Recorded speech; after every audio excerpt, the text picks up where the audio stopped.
हाँ जी, हर हर महादेव। तो आज हम देखेंगे हाइपरइमेसिस ग्रेविडेरियम। ठीक है, ये एक सीवियर और परसिस्टेंट कंडीशन होती है जिसमें नोजिया वोमिटिंग हमें देखने को मिलता है प्रेगनेंसी के समय, जिसके कारण डिहाइड्रेशन, इलेक्ट्रोलाइट इम्बैलेंस और वेट लॉस जैसा कंडीशन देखने को मिलता है। ठीक है डॉक्टर साहब, ये एक मोर एक्सट्रीम कंडीशन होती है मॉर्निंग सिकनेस के कंपेयर में अगर देखा जाए तो, जो कि बहुत कॉमन है मॉर्निंग सिकनेस प्रेग्नेंट वुमेन में। ठीक है, इसका इंसिडेंस हमें 0.3 to 2% प्रेग्नेंट लेडी में देखने को मिलता है। Onset 4 to 10 week of pregnancy से शुरू होता है और कंटिन्यू करता है 20 वीक ऑफ प्रेगनेंसी तक।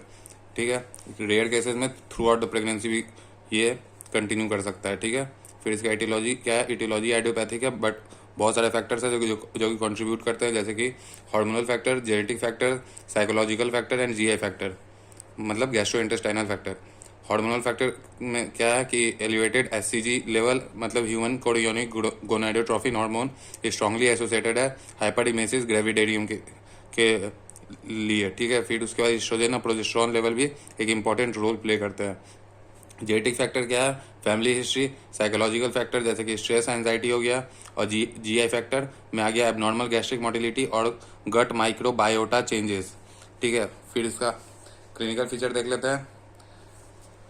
तो क्लिनिकल फीचर में आ गया डॉक्टर साहब कि सीवियर नॉजिया एंड वॉमिटिंग देखने को मिलेगा, जो कि मल्टीपल टाइम होगा दिन भर में। ठीक है, फिर उसके बाद वेट लॉस देखने को मिलेगा 5% प्री प्रेगनेंसी बॉडी वेट से अगर ज़्यादा अगर लॉस है तो ये की इंडिकेटर है।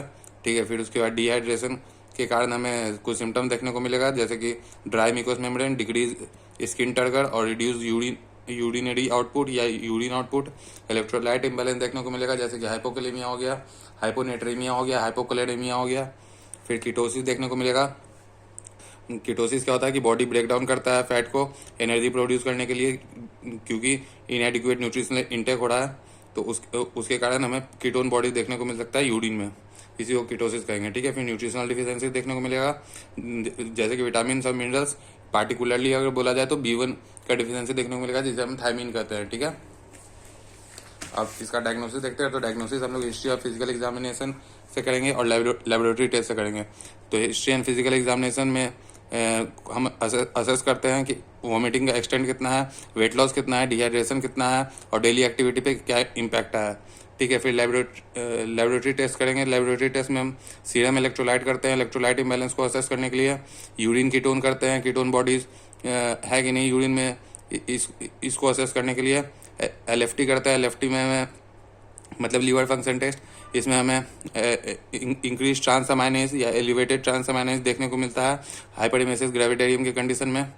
और TFT मतलब थायराइड फंक्शन टेस्ट करेंगे, तो इसमें हमें हाइपरथायरोक्सेमिया इंक्रीज T4 लेवल के द्वारा हमें देखने को मिल सकता है, जो कि SCG लेवल के कारण बढ़ेगा, लेकिन ये इंडिकेट नहीं करता है कि ये हाइपरथायरॉयडिज्म का केस है। ठीक है, ट्रीटमेंट हम लोग कैसे करेंगे? इसका ट्रीटमेंट में हम लोग डाइटरी मॉडिफिकेशन करेंगे, हाइड्रेशन एंड इलेक्ट्रोलाइट रिप्लेसमेंट करेंगे, फार्माकोलॉजिकल ट्रीटमेंट करेंगे, न्यूट्रिशनल सपोर्ट करेंगे और साइकोलॉजिकल सपोर्ट करेंगे। तो डाइटरी मॉडिफिकेशन में हम लोग क्या करेंगे कि स्मॉल और फ्रीक्वेंट मील देंगे, ताकि हम लोग नोजिया वोमिटिंग को कम से कम कर सके। ट्रिगर को अवॉइड करने के लिए कहेंगे, जिसके कारण नोजिया वोमिटिंग एग्जारबेट हो रहा है। और जिंजर भी रिकमेंड करते हैं, क्योंकि इसमें एंटी नोजिया प्रॉपर्टीज होती है। हाइड्रेशन इलेक्ट्रोलाइट रिप्लेसमेंट करेंगे। माइल्ड केसेस के लिए ओरल रिहाइड्रेशन देंगे और सीवियर केसेस के लिए IV फ्लूइड देंगे। IV fluid with electrolyte and vitamin भी दे सकते हैं। विटामिन में स्पेशली थायमिन देते हैं, ताकि हम वर्निकीज इंसेफ्लोपैथी जैसी कॉम्प्लिकेशन को प्रिवेंट कर सकें। फार्माकोलॉजिकल ट्रीटमेंट में हम क्या करेंगे कि हम एंटीमेटिक देंगे और कॉर्टिकोस्टेरॉइड देंगे।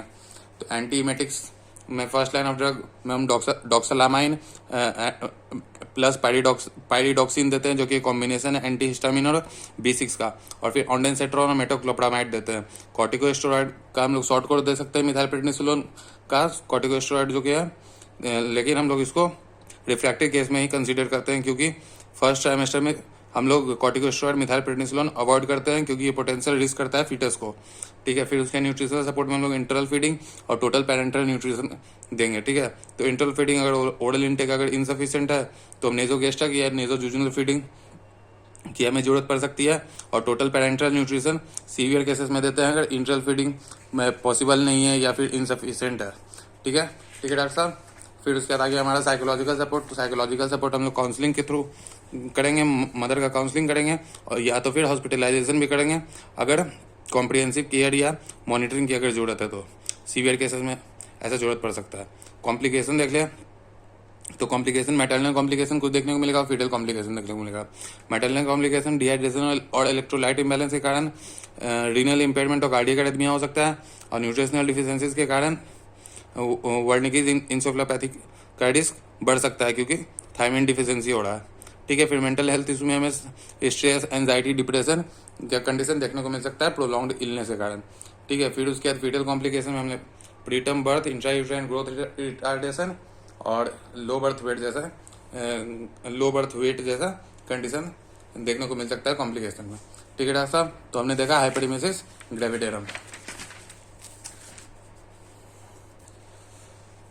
क्या देखा? It is a severe and persistent form of nausea and vomiting during pregnancy which can lead to dehydration, electrolyte imbalance and weight loss. It is more extreme condition than morning sickness which can affect many pregnant women. Incidence occur in 0.3 to 2% of pregnancy. Onset begin between 4 to 10 weeks of pregnancy and continue till 20 weeks. In rare cases throughout the pregnancy.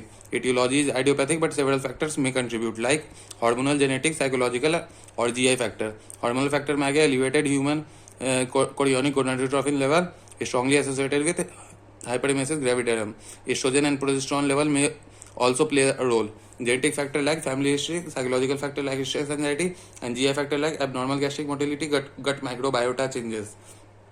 Clinical features: severe nausea and vomiting, weight loss, dehydration, electrolyte imbalance, ketosis, nutritional deficiencies.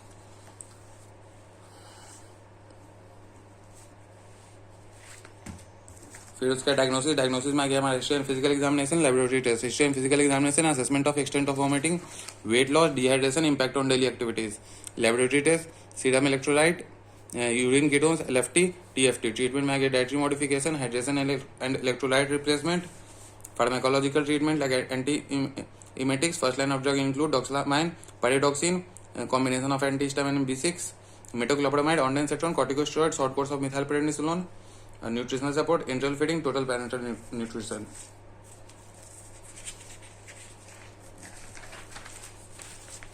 फिर psychological support, complication, फिर आ गया हमारा complication में आ गया maternal और fetal complication, renal impairment, cardiac arrhythmia, nutritional deficiency के कारण Wernicke's encephalopathy due to thiamine deficiency, mental health issue, increase of stress, anxiety, depression due to prolonged illness. Fetal complication, preterm birth, intrauterine growth retardation और low birth weight.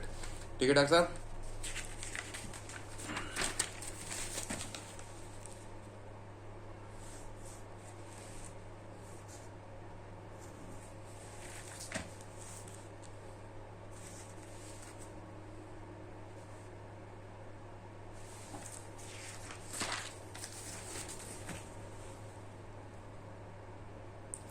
ठीक है doctor साहब, हर हर महादेव, जय बोलेगी।